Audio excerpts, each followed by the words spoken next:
안녕하세요. 잡시광입니다. 중국이 은밀하게 추진 중이던 영토 확장 프로젝트가 예상치 못한 이유로 들통나고 말았습니다. 얼마 전 중국의 한 여성이 SNS에 자신이 일본의 무인도를 샀다는 자랑글을 올렸습니다. 그런데 이 글은 얼마 지나지 않아 일본 양국 간 엄청난 갈등을 만들어냅니다. 교도통신과 NHK 등 일본 언론들은 의문의 중국 여성이 도쿄 소재 중국 비즈니스 컨설턴트 회사 명의로 오키나와현 북쪽에 위치한 야나하 섬 일부를 구매했다고 보도했습니다. 이러한 보도가 나오자 일본 국민들은 불안감을 감추지 못했습니다. 중국인들의 반응이 심상치 않았으며 뿐만 아니라 이 섬이 갖는 지정학적 가치가 단순하지 않았기 때문인데요. 중국인이 일본의 섬을 구매했다는 소식이 전해지자마자 중국 누리꾼들은 중국의 영토가 늘었으니 축하해야 한다는 내용을 조직적으로 유포하게 됩니다. 더구나 이 섬은 오키나와 미군 기지와도 가까워 만일 중국이 이 섬을 기반으로 군사작전을 도모한다면 일본과 일본 내 미군 기지가 중국의 사정권 안에 놓인다는 사실까지 밝혀지자 일본은 대혼란에 빠지게 됩니다. 중국인 여성은 지난 1월 말 섬에 첫 상륙하는 모습을 동영상으로 찍어 SNS에 올리며 자신이 회사 명의로 야나하 섬 중 일부를 1억 원 정도에 구입했다고 자랑했습니다. 중국인 여성이 회사 명의로 구매한 섬 면적은 전체 74만 제곱미터의 무려 절반가량인 38만 제곱미터, 약 11만 4,950평이었습니다. 그런데 이 섬의 가치가 알려지자 일각에서는 구입 의도에 대한 의심의 눈초리를 보냈는데요. 오키나와현 북쪽에 위치한 야나하 섬은 10년 전쯤 보리새우 양식을 위해 다른 회사가 매수를 진행하고 있었던 곳이었습니다. 하지만 이마저도 계획이 틀어져 경매에 붙여진 상태였는데요. 한마디로 관광이나 경제적인 가치가 거의 없는 섬인데 뜬금없이 중국 자본이 이 섬을 구매한 것입니다. 그런데 논란이 커지자 토지를 구입한 중국 비즈니스 컨설턴트 기업은 현재 리조트 개발 계획을 진행하고 있다는 공지를 부랴부랴 올리게 되었는데 현지 주민들은 이런 계획은 금시초문이란 반응을 보이면서 논란은 더욱 커지고 말았습니다. 야나하 섬 마을 관광협회 담당자는 NHK와의 인터뷰에서 섬에는 전기도 들어오지 않는다. 리조트를 위한 기업 단독 개발은 말이 되지 않는다고 언급했습니다.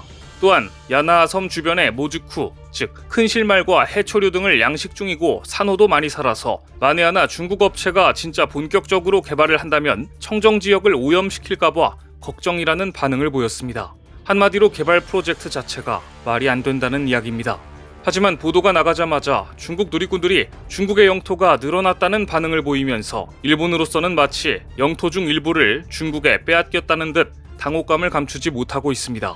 안 그래도 최근 미중 갈등이 격화되고 일본이 미국의 반도체 동맹에 적극 참여하면서 중국과 대립하고 있는 상황에서 중국인이 오키나와 미군 기지 코앞에 섬을 사들이자 일본 입장에서는 불편함을 감추기 어려웠던 것인데요. 실제로 중국의 영토 확장 사례는 상당히 조직적으로 이루어지고 있습니다. 최근 중국의 해안 경비대는 동남아시아 바다가 마치 자기들 안방이라도 되는 듯 필리핀 해안 경비대 선박을 향해 군용급 레이저까지 발사해 긴장을 고조시키고 있습니다. 지난 2월 6일 서필리핀 해안 부근인 말라파스쿠아에서 차이니스 코스트 가드 소속 52055 선박이 필리핀 해군 보급선을 향해 군용급 레이저 빔을 발사했습니다. 이로 인해 필리핀 해안 경비대 소속 선원들이 실명을 당하는 사고가 발생한 것입니다. 보시는 것처럼 중국 해안 경비대 소속 선박 52055호는 필리핀 해군 보급 선박을 향해 레이저 빔을 쏘았습니다. 네티즌들은 이 사고 보도 직후 이 정도면 그냥 총을 쏜 것이나 마찬가지 아니냐며 중국 해안 경비대를 비난했습니다. 최근 들어 이런 식의 선을 넘는 중국의 도발은 일본, 필리핀을 넘어 대만에까지 이어졌습니다. 대만에 대한 중국의 공격은 정관계 유력 인사에 대한 무력 시위뿐 아니라 군 요직을 활용한 간첩 활동까지 다양하게 전개되고 있습니다. 중국의 일본, 대만, 필리핀 등에 대한 본토 공격이 이미 시작된 것이나 다름없다는 이야기입니다. 얼마 전 대만의 정치인 단체 두 곳은 대만의 진먼현과 중국의 도시를 연결하는 다리를 건설하자며 중국 샤먼시와 더 긴밀한 관계를 추구해야 한다고 주장했습니다. 중국 푸젠성 샤먼에서 동쪽으로 약 10km 떨어진 곳에 있는 진먼은 1950년대 대만과 중국이 군사적으로 대립하던 두 차례의 대만 해협 위기 때 엄청난 포격을 받은 지역입니다. 전쟁이 한창일 때 12만 명의 대만 군인들이 요새화된 현해에 주둔했다가 21세기 초 양안 관계가 개선되자 섬에 주둔하던 대부분 대만 군대가 철수했는데요. 그런데 최근 들어 일부 대만 정치인들이 진먼과 중국의 샤먼시 사이에 동맹을 맺고 긴밀한 관계를 유지해야 한다는 주장을 하고 나섰습니다. 하지만 대만 입장에서는 이 같은 주장은 말이 안 된다고 해석합니다. 안 그래도 대만에는 정치인뿐만 아니라 군대 및 사회 도처에 중국 공산당과 연결된 스파이가 많아서 걱정인데 직접 다리까지 연결한다면 진먼은 사실상 중국의 영토가 될 수밖에 없습니다. 그런데 대만 내부에서 이런 주장이 나오자 대만 정치권이 이미 중국에 잠식당했다는 해석이 나온 것인데요. 실제로 얼마 전 대만에서 나온 자료에 의하면 대만군 내 간첩 숫자가 상상을 초월할 정도로 많은 것으로 드러났습니다. 대만의 한 군사 전문가는 대만군에 잠복해 있다가 적발된 중국 스파이에 대한 통계 조사를 공개했는데요. 대만 육군, 해군, 공군 각각의 중국 스파이는 끊임없이 적발돼 왔으며 그 중에서도 높은 기술력을 요구하는 해군이나 공군의 스파이 비율이 대만 육군보다 5배나 많다고 합니다. 가장 놀라운 곳은 군사정보국으로 인원은 가장 적지만 중국 간첩이 가장 많은 것으로 나타났습니다. 즉 중국에서 전략적으로 대만에 끊임없이 스파이를 파견하고 있다는 사실이 드러난 것입니다. 군사 전문가들은 지금까지 드러난 대만 내 중국 스파이 규모는 빙산의 일각이며 적발되지 않은 간첩은 훨씬 더 많을 것으로 보고 있습니다. 따라서 대만 내 간첩들의 활동 때문에 많은 정보가 이미 넘어갔을 것이고 만에 하나 중국과 대만 사이에 전쟁이 벌어진다면 대만은 허무하게 중국에 넘어갈 수 있다고 비관적으로 보는 사람들도 많습니다.